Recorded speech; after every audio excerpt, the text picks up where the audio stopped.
ورحمة الله تعالى وبركاته. شباب تحسين للتنمية، نتوما سيدي كتشوفوا من بعد ما حليت مع 7 و42 دقيقة، يعني 7 و35 حليت.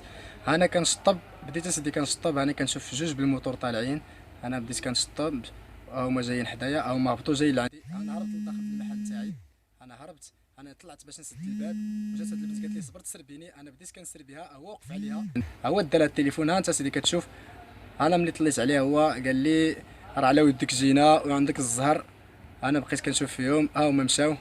لا حول ولا قوة الا بالله العلي العظيم. حسبنا الله ونعم الوكيل، حسبنا الله ونعم الوكيل. هذا الشيء ديال الجريمة راه كثر في مدينة فاس، وبالضبط في حي الامل هنايا. كانوا غيدخلوا عليا، ولكن الحمد لله ربي سترني انني شفتهم وهربت لداخل وسديت المحل. هو جاي هاد السيد هذا بالشفرة ديالو، هذا الجار ديالي، الجار ديالي. ها هما الناس جايين كاملين.